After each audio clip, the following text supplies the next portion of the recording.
Hi అండి, welcome to Shravani రామంజం vlogs. నేను మీ శ్రావణి.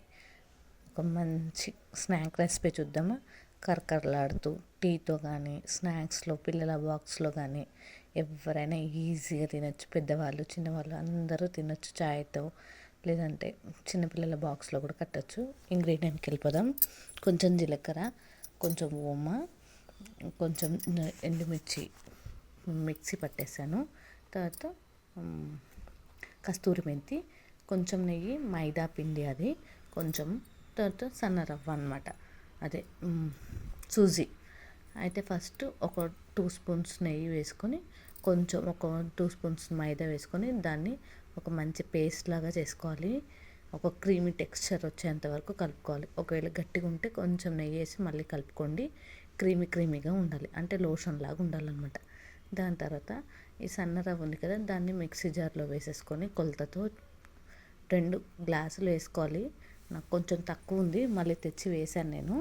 2 గ్లాసులు వేసుకొని మిక్సీ పట్టేసుకోవాలి. మిక్సీ పట్టేసుకుంటే రవ్వ కాస్త పిండిలాగా అవుతుందన్నమాట. మిక్సీ పట్టేసుకొని వస్తున్నాను. అంతలోపు మనం ఏం చేయాలంటే ఒక మంచి ప్యాన్ పెట్టుకొని, స్టవ్ ముట్టించుకొని ప్యాన్ పెట్టుకొని, ఆ కడాయిలో మనము ఫస్ట్ కొంచెం ఆయిల్ వేయాలి.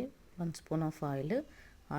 కడాయి హీట్ ఎక్కాక ఆయిల్ వేసి 1 స్పూన్ ఆఫ్ ఆయిల్ వేసేసుకుని, దాన్ని కొంచెం హీట్ ఎక్కాక మంచి జీలకర్ర నలిచి వేసేసుకోవాలి. దాని తర్వాత ఓమ కూడా అలాగే, చిల్లీ ఫ్లేక్స్ అండ్ కస్తూరి మెంతి కొంచెం వేపుకొని, తర్వాత 2 గ్లాసెస్ ఆఫ్ వాటర్ పోసుకోవాలి. అంటే ఉప్మాకి మనం ఎలా చేస్తాం, 1:2 రేషియోలో చేస్తాం కదా, అలా అనమాట. కానీ కొంచెం ఎక్కువైపోయింది వాటర్. మీరేం చేయండి అంటే ఒక గ్లాస్కి 1/2 గ్లాస్ ఆఫ్ వాటర్ తీసుకోండి. మళ్ళీ రవ్వ తెచ్చి నేను మిక్సీ పట్టి వేసాను, నాకు వాటర్ క్వాంటిటీ ఎక్కువైపోయింది. మీకు అలా కాకుండా ఉండాలంటే ఒక గ్లాస్కి 1/2 గ్లాస్ వాటర్ తీసుకుంటే సరిపోతుందండి. మీరు ఎన్ని గ్లాసుల రవ్వ తీసుకుంటున్నారో 1/2 గ్లాసు, అలాగే కొలత అనమాట. ఇంకా దాన్ని మంచిగా ఒక మెత్తని పిండి, మనం చపాతీ పిండి ఎలా తడుపుకుంటాం, ఇది వేడిగా ఉంది కాబట్టి స్పూన్ పెట్టాను.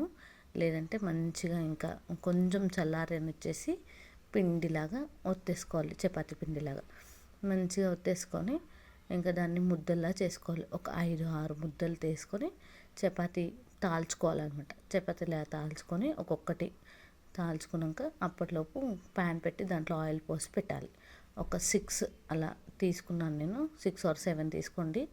చపాతీ పెట్టి లోషన్ లాగా అతికించేసి తర్వాత మళ్ళీ పిండి పోసి మళ్ళీ ఇంకో చపాతీ, అలా ఒక 3-4 చపాతీలు మందంగా రావాలన్నమాట. అంటే పొరలుగా ఉంది కదా ఇందాక మన స్నాక్, అలా రావడానికి, మందంగా రావడానికి ఒక 5 or 6 తీసుకొని, దాని తర్వాత ఎన్వెలప్ లాగా మలిచేసుకోవాలి.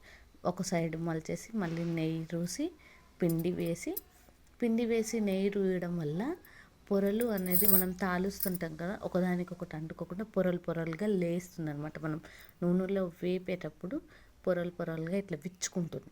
అందుకని అటు ఇటు మలిచేసి మళ్ళీ కొంచెం నెయ్యి కొంచెం పిండి రాసేసి మళ్ళీ మధ్యలోకి మలిచేసి చపాతీలాగా కొంచెం తాల్చుకోవాలి. ఇట్లా మందంగా ఉంది కదా, దాన్ని కొంచెం సన్నగా అయ్యేంత వరకు, సన్నగా అంటే ఒక 1/2 ఇంచ్ చూడండి, అలా కొంచెం దొడ్డుగానే ఉండాలి.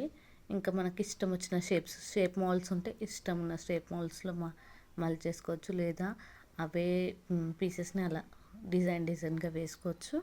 కొంచెం బ్రౌన్, కొంచెం గోల్డెన్ కలర్ రాగానే మంచిగా తీసేసి, స్నాక్స్ కరకరలాడుతూ చాలా అంటే చాలా రుచిగా ఉంటాయి. ఇవి కొన్నే చేశాను, మా అబ్బాయి స్కూల్ టైం అయిపోతుంది, వెళ్ళిపోయి మళ్ళీ వచ్చి మళ్ళీ చేశాను అనమాట. ఇంకా అంతేనండి, చాలా అంటే చాలా బాగుంటాయి. సూజీతో స్నాక్ సూపర్ రెసిపీ. ఇలాంటి రెసిపీస్ కోసం